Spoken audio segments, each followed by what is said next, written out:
Boys and girls, आपका स्वागत है कॉमर्स ई पाठशाला में। जैसा कि आप अपने स्क्रीन पे देख पा रहे हैं और जैसा कि मैंने आपसे वादा किया था कि अब जो है प्रीवियस ईयर के क्वेश्चंस के ऊपर जो है सॉल्व्स तैयार होंगे, उसके ऊपर जो है वीडियोस बनेंगी जिसमें मैं प्रीवियस ईयर के क्वेश्चंस को ही यहाँ पे आपके सामने लेकर के आऊँगा, क्योंकि एग्जामिनेशन के पॉइंट ऑफ व्यू से भी ये बहुत ज़्यादा इंपॉर्टेंट है, क्योंकि क्वेश्चन जो है हो रहे हैं वो रिपीट हो रहे हैं, राइट।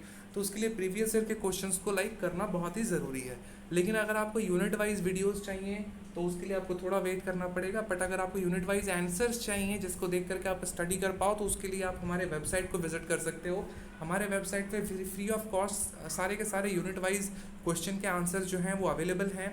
सारे तो अभी तक मैं अवेलेबल नहीं करा पाया हूँ, but with in few weeks जो हैं मैं वहाँ पे अपलोड सारी चीज़ें कर दूंगा, ताकि आपको जो है किसी भी तरह की दिक्कत ना हो स्टडी करने में, राइट। साथ ही साथ जो इंपॉर्टेंट क्वेश्चंस हैं, जो प्रीवियस ईयर के क्वेश्चंस हैं, उसको मैं एक एक करके वीडियो बना करके आपके सामने लेकर के आऊँगा, ताकि आपका एग्जामिनेशन का प्रिपरेशन बहुत अच्छे तरीके से हो सके, राइट। साथ ही साथ मैं कहना चाहूँगा कि जो बच्चे पेड मेंबरशिप लेना चाहते हैं इग्नू की कॉमर्स ई पाठशाला की, आप ले सकते हैं। आप हमें व्हाट्सएप पे आप हमें मैसेज कीजिए, मैं आपको बता दूंगा कि पेड मेंबरशिप लेने के लिए आपको क्या करना होगा। साथ ही साथ अगर आप क्लासेस करना चाहते हैं तो उसके लिए भी एक प्रोग्राम है जिसको मैं अगस्त के महीने से स्टार्ट करने वाला हूँ। तो आप अगर उस प्रोग्राम के बारे में भी जानकारी चाहते हैं तो आप मुझे व्हाट्सएप पे मैसेज कर सकते हैं। व्हाट्सएप का लिंक मैं इस वीडियो के डिस्क्रिप्शन में प्रोवाइड करा दूंगा, जहाँ पे आप मुझे मैसेज करके आप अपनी क्वेरीज को सॉल्व कर सकते हैं, राइट। तो लेक्चर स्टार्ट करते हैं। MCQ 1 का ये बहुत ही इंपॉर्टेंट टॉपिक है एग्जामिनेशन के पॉइंट ऑफ व्यू से, और ये दिसंबर 2019 में ये क्वेश्चन आया हुआ है, ठीक है ना। आप एक्सपेक्ट कर सकते हो कि इस साल भी ये क्वेश्चन आ जाए, राइट। तो लेक्चर स्टार्ट करते हैं। उसके पहले कहना चाहूँगा कि अगर आप हमारे चैनल पर नए हैं तो हमारे चैनल को सब्सक्राइब कर लीजिए और बेल आइकन दबा दीजिए, ताकि आपको मेरे वीडियोज़ की नोटिफिकेशन जो है वो सबसे पहले मिलती रहे, राइट। तो इस क्वेश्चन में हम बात करने वाले हैं रोल्स ऑफ मैनेजर्स के बारे में, और किस तरीके से एक मैनेजर जो है अपने रोल को निभाते हुए अपने परफॉर्मेंस को अच्छा बेहतर बना कर रखे हुए वो किसी ऑर्गेनाइजेशन को ऊंचाइयों तक किस तरीके से वो पहुंचा सकता है, राइट। तो ये हमारा लेक्चर का टॉपिक है कि एक मैनेजर का क्या रोल होगा और उसके रोल का क्या प्रभाव जो है और ऑर्गेनाइजेशन के वर्किंग के ऊपर पड़ता है, और उसका क्या अच्छा एक रिजल्ट देखने को मिलता है, राइट। तो आइए बात देख लेते हैं। तो यहाँ पे हेनरी मिन्सबर्ग की बात की जा रही है, जो कि एक बहुत ही रिनाउंड पर्सन थे, जिन्होंने ये बात कही थी रोल्स ऑफ मैनेजर्स के रिगार्डिंग। उन्होंने अपनी जो है थ्योरी, एक तरीके से मैं कहना चाहूँगा, उन्होंने बात बोली थी रोल की, एक तरीके से जो रोल्स ऑफ मैनेजर है वो कितना इम्पॉर्टेंट है ना। तो यहाँ पे जो देखो जो मैनेजर होता है ना वो 3 तरह के रोल प्ले करता है, राइट। सबसे पहले हम बात कर लेते हैं इंटरपर्सनल रोल्स के बारे में। इंटरपर्सनल रोल्स में वो क्या क्या चीज़ें वो करता है ना। वो 3 तरह के रोल मैं एक एक करके आपको बताऊंगा। सबसे पहले हम बात करेंगे इंटरपर्सनल रोल के बारे में, माफ़ी चाहूँगा जी। तो इंटरपर्सनल रोल में आप देखिए, सबसे पहले लीडिंग वाला काम होता है मैनेजर का, कि एक मैनेजर को जो है लीडिंग फ्रॉम द फ्रंट करना होता है, सामने जा करके जो है उनको लीड करना होता है अपनी टीम को, ताकि वो जो है अच्छे तरीके से काम कर सकें, है ना। उसके बाद है अगला टॉपिक लियाइजियन का, और तीसरा टॉपिक है सिंबल या फिर फिगर हेड का, है ना। वो एक तरीके से लियाइजन के रूप में भी काम करता है, वो एक तरीके से एक फिगर हेड के रूप में भी काम करता है किसी भी ऑर्गेनाइजेशन के लिए। तो इंटरपर्सनल रोल्स में ये 3 पॉइंट्स और इन्हीं 3 को जो है नीचे में डिस्कस किया गया है। तो आइए देख लेते हैं। In their interpersonal roles, managers act as figurehead, lead and interact with members of the organization within the department or outside the department, है ना। तो interpersonal roles के तहत मैनेजर क्या करता है, वो एक तरीके से फिगर हेड बन जाता है अपने ऑर्गेनाइजेशन का, और उसका काम होता है लोगों को लीड करना, उनके साथ इंटरैक्ट करना, ताकि जो ऑर्गेनाइजेशन है वो अच्छे तरीके से काम कर सके। क्योंकि जो ऑर्गेनाइजेशन के मेंबर है उनके बीच में अगर इंटरैक्शन बेहतर नहीं होगा, मैनेजर का इंटरैक्शन अगर बेहतर नहीं होगा, तो वो जो है ठीक तरीके से बात नहीं कर पाएगा। अब वो जो मेंबर्स हैं, वो जो डिपार्टमेंट है, हो सकता है वो लोग डिपार्टमेंट के अंदर के हों या फिर डिपार्टमेंट के बाहर के हों, लेकिन वो जो है एक तरीके से फिगर हेड के रूप में काम करता है। लोग उसको जो है एक तरीके से आइडियल बना करके रखते हैं कि देखो ये व्यक्ति जो है हमारा मैनेजर है, मैनेजर जो है ऐसा होना चाहिए। Now let us understand the 3 roles leading, liaison and symbol figurehead. तो अब बात कर लेते हैं इन तीनों रोल्स के बारे में। सबसे पहले बात कर लेते हैं लीडिंग के बारे में। So leading is one of the important roles of a manager. Leading जो होता है किसी भी मैनेजर के लिए एक बहुत ही इंपॉर्टेंट रोल होता है, जहाँ पे वो जो है नंबर ऑफ पर्सन्स को सुपरवाइज करता है कि आप किस तरीके से काम करोगे, और आपको ये काम कर लेने के बाद आपको जो है मुझे रिपोर्ट करना है रिगार्डिंग योर वर्क, कि आपका काम जो है वो कैसा चल रहा है, right. The manager is responsible for motivating and directing the subordinate. Manager responsible होता है अपने सबॉर्डिनेट्स को, अपने एम्प्लॉइज को रीडायरेक्ट करने के लिए, डायरेक्ट करने के लिए, है ना, या फिर उनको मोटिवेट करने के लिए। देखो मोटिवेशन की ज़रूरत हर दिन ज़रूरत पड़ती है ना। जैसे ये डेली डॉजियर का वीडियो मैंने आज सुबह में मैंने अपलोड करा था, मुझे अच्छा रिस्पॉन्स ही मिला है फिलहाल। और मुझे लगता है कि इस तरह के वीडियोस जो हैं डेली मुझे बनाने चाहिए। अगर आपको लगता है कि वैसे वीडियोस बनाने चाहिए तो आप मुझे इस वीडियो के कमेंट सेक्शन में बताओ, क्योंकि यहाँ पे मैं आपसे सवाल पूछ रहा हूँ।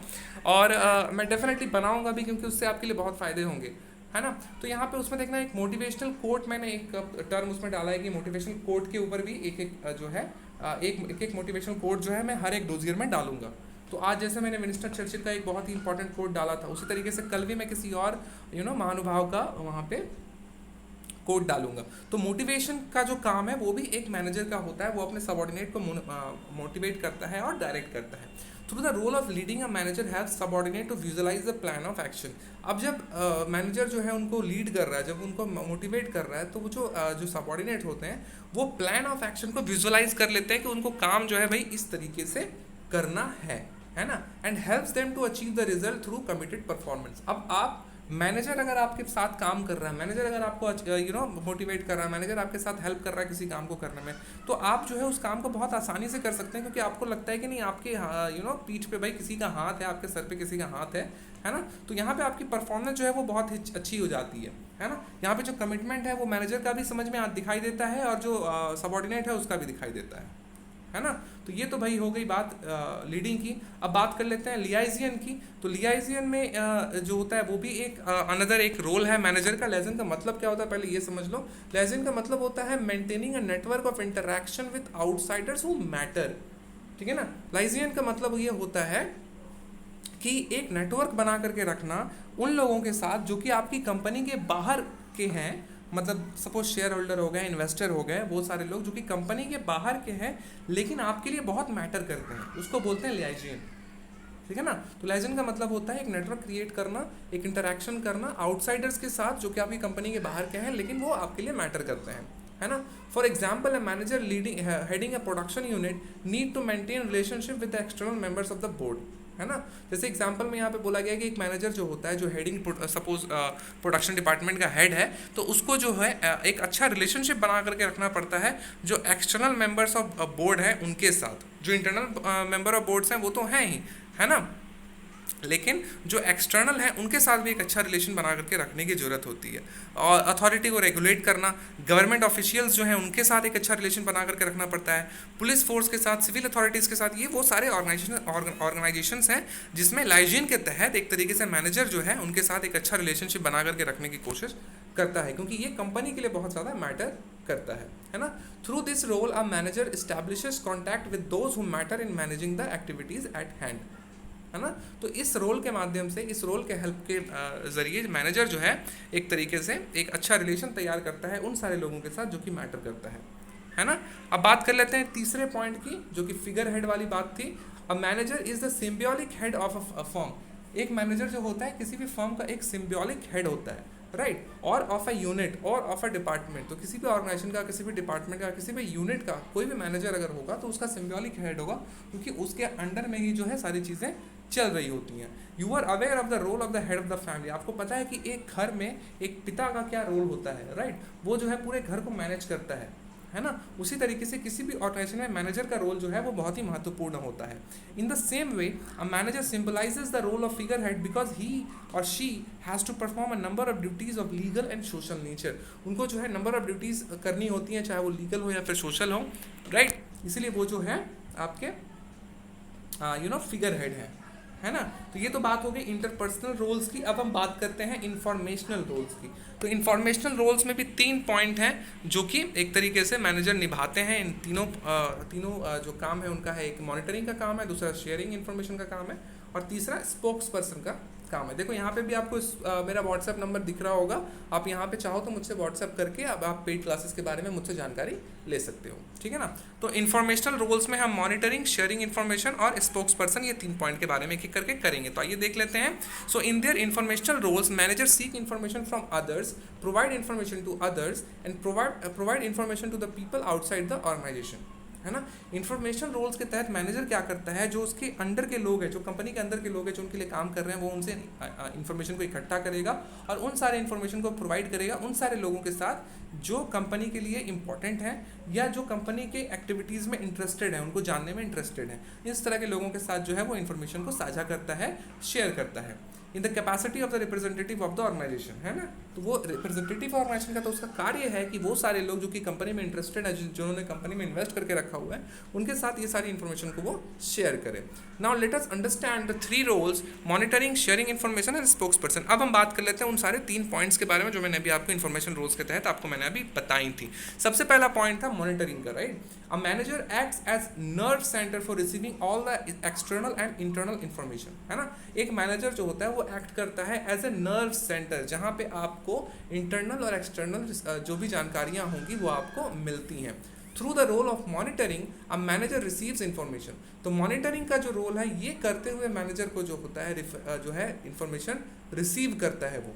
The manager utilises information appropriately, और उस इंफॉर्मेशन को रिसीव करने के बाद वो उसके अकॉर्डिंग जो है डिसीजन लेता है, उसके अकॉर्डिंग जो है वो काम करता है। द मैनेजर यूटिलाइजेस, वो जो इन्फॉर्मेशन है वो उसका अच्छे तरीके से यूटिलाइज करके उस इंफॉर्मेशन को अप्रोप्रिएटली उसका इस्तेमाल करता है, राइट।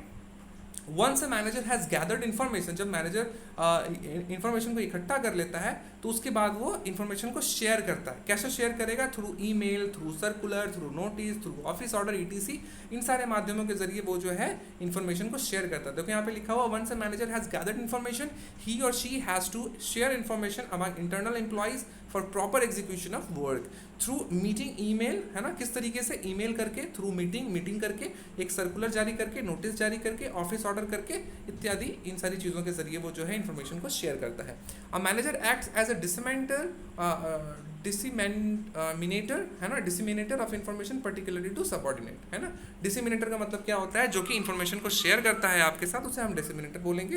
तो वो एक तरीके से डिसिमिनेटर के रूप में आपके साथ काम करता है ताकि जो सबऑर्डिनेट है उन तक भी वो जानकारियाँ पहुँच पाएँ जो कि उनके लिए बहुत ज़्यादा इंपॉर्टेंट है, राइट। अब बात कर लेते हैं स्पोक्स पर्सन के बारे में कि स्पोक्स पर्सन भी एक रोल था हमारा मैनेजर का, तो वो भी देख लेते हैं। As a spokesperson a manager is authorise to share information about the organisation to outsiders. अब देखो, एक मैनेजर जो होता है वो किसी भी ऑर्गेनाइजेशन का स्पोक्स पर्सन भी होता है। वो किसी भी ऑर्गेनाइजेशन के बारे में बात करता है आउटसाइडर लोगों के साथ, मीडिया के साथ, पुलिस के साथ, गवर्नमेंट अथॉरिटीज़ के साथ, कि उसकी ऑर्गेनाइजेशन जो है वो किस तरीके से काम कर रही है। तो जो भी इन्फॉर्मेशन उसको प्राप्त होगा वो आउटसाइडर्स के साथ उस ऑर्गेनाइजेशन का रिप्रेजेंटेटिव होने के कारण वो उन सारी चीज़ों को शेयर करेगा। तो वो एज ए स्पोक्स पर्सन भी देखो यहाँ पे वो काम कर रहा है ना।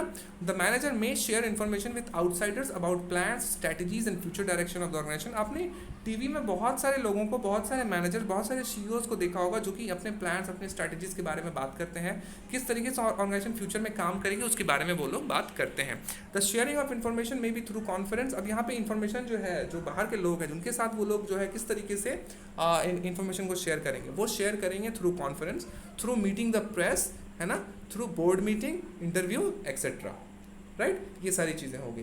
तो सबसे पहले हम लोगों ने कर लिया इंटरपर्सनल रोल्स, उसके बाद हम लोगों ने किया इन्फॉर्मेशनल रोल्स। अब हम बात करते हैं तीसरे रोल्स के बारे में जो कि आखिरी रोल होने वाला है, डिसीजनल रोल्स। अब डिसीजनल रोल्स में 4 तरह के काम जो है वो करता है। सबसे पहला काम है टेकिंग इनिशिएटिव का, दूसरा है हैंडलिंग ए डिसएग्रीमेंट, एलोकेटिंग रिसोर्सेज, और चौथा है नेगोशिएटिंग। तो ये देख लेते हैं क्या है।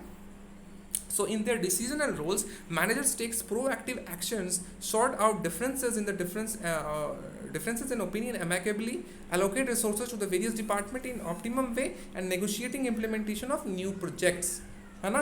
यहाँ पे देखो सारी चीज़ों को, जो भी मैंने अभी आपको बताई, वो सारी चीज़ों को यहाँ पे एक ही पैराग्राफ में उन्होंने बता दिया कि डिसीजनल रोल्स के तहत एक मैनेजर जो होता है वो प्रोएक्टिव एक्शन लेता है, मतलब कार्य होने के पहले वो जो है एक्टिव हो जाता है और उसके अकॉर्डिंग वो एक्शन लेता है, एंड जो भी डिफरेंसेस होंगे वो आपस में वो सुलझाएगा। यहाँ पे देखो हैंडलिंग डिसएग्रीमेंट की बात हो रही थी, तो जो भी डिफरेंसेस होंगे वो उसको सुलझाएगा।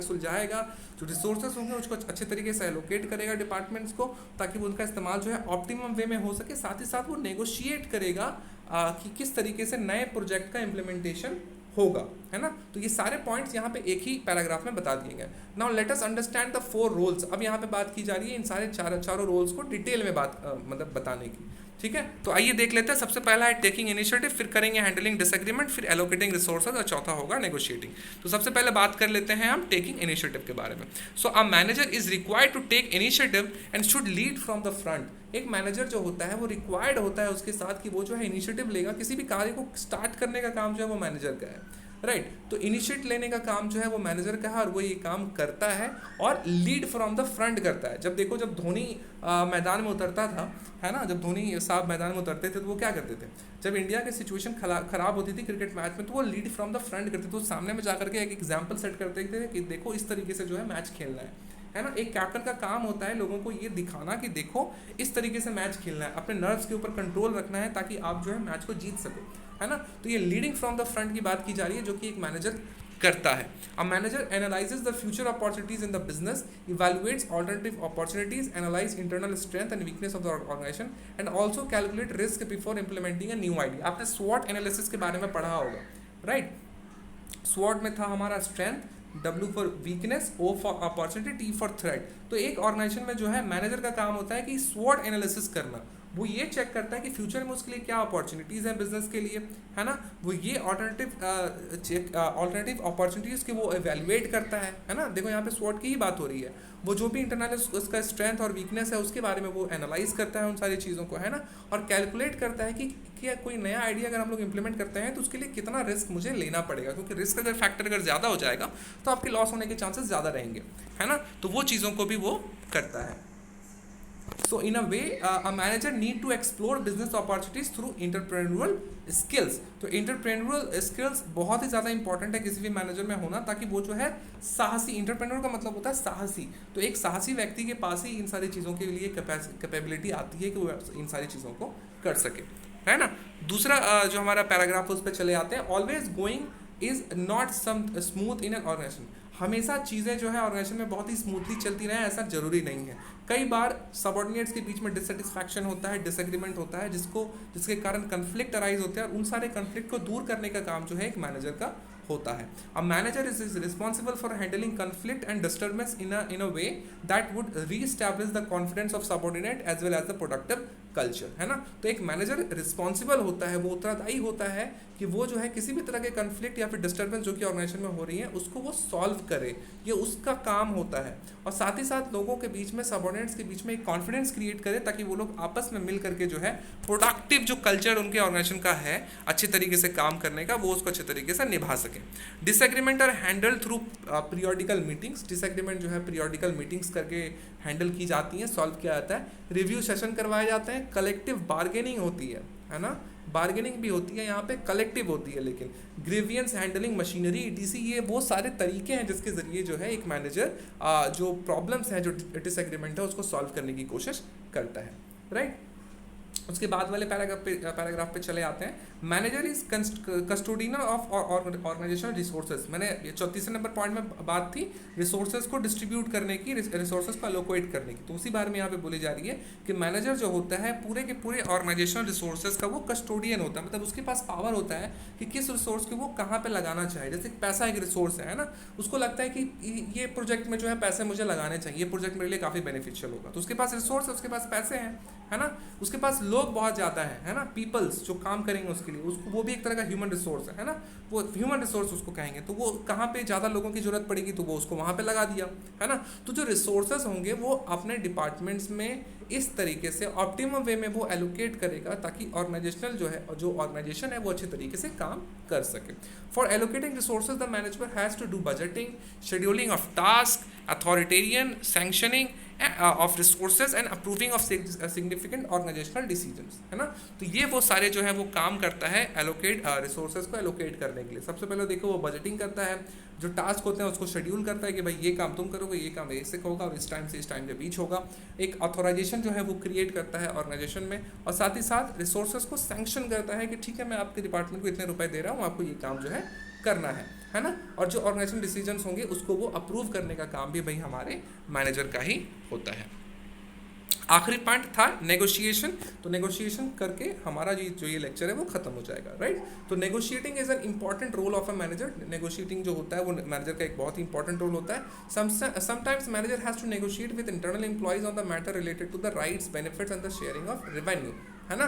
तो यहाँ पे देखो समटाइम जो एक मैनेजर होता है उसको नेगोशिएट करना पड़ता है अपने इंटरनल एम्प्लॉयज़ के साथ, जो एम्प्लॉयज़ उसके लिए काम कर रहे हैं, समटाइम्स उनके लिए उनके साथ भी उनको नेगोशिएट करना पड़ता है कि ठीक है हम तुमको इतने राइट देंगे, तुमको इतने सैलरी बढ़ा देंगे, तुमको ये सारी फ़ायदे मिलेंगे, जो भी रेवेन्यू जनरेट होगा उसमें तुम्हारा इतना शेयर रहेगा, है ना। जो इंटरनल एम्प्लॉयज़ होते हैं उनके साथ भी उनको जो है समटाइम्स उनको बार्गेनिंग करनी पड़ती है, नेगोशिएशन करना पड़ता है, right. This is done through internal bargaining. अब ये जो चीज़ है ये जो मैनेजर होता है वो इंटरनल बार्गेनिंग के थ्रू वो करता है।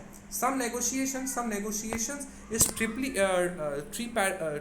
ट्रीपैरटाइट, है ना, tripartite including the management, the employee and the appropriate government. अब यहाँ पे देखो 3 पार्टी की बात हो रही है ना। ट्रीपैरटाइट का मतलब है 3 पार्टी, है ना। तो सम टाइम जो नेगोशिएशन है वो 3 पार्टीज के बीच में होता है। वो पार्टीज कौन कौन सी हो सकती हैं? वो पार्टीज होंगी मैनेजमेंट, एम्प्लॉयज और government, right. Negotiation is also done on matter related to contract assignment, है ना। नेगोशिएशन जो देखो यहाँ पे कॉन्ट्रैक्ट असाइनमेंट को लेकर के भी होता है, परचेज ऑफ मटेरियल और एक्सेट्रा को लेकर के भी होता है। अब manager plays an important role in these activities. तो ये वो तीनों के तीनों जो है एक्टिविटीज़ मैंने आपको बता दी, तीनों के तीनों रोल बता दिए। सबसे पहला था इंटरपर्सनल रोल, दूसरा था इंफॉर्मेशनल रोल और तीसरा था directional role, I guess, yes, decisional roles, है ना। तो ये तीनों पॉइंट्स के अलग अलग पॉइंट्स थे जो कि मैंने अभी आपको बताए हैं। काफ़ी इंपॉर्टेंट लेक्चर था ये। आई होप कि आपको पसंद आया होगा। पसंद आया तो लाइक कमेंट और शेयर करो बच्चों, और प्लीज़ प्लीज़ प्लीज़ सब्सक्राइब करना मत भूलना। सब्सक्राइब करने के बाद बेल आइकन दबा देना, ताकि इसी तरह की यूजफुल वीडियोस जब मैं बनाऊंगा प्रीवियस ईयर क्वेश्चंस की, तो उसकी वीडियोस की नोटिफिकेशन आपको सही टाइम पे मिल जाए, राइट। तो मिलते हैं अगले वीडियो में। अपना ख्याल रखो, बाय बाय, शब्बा खैर।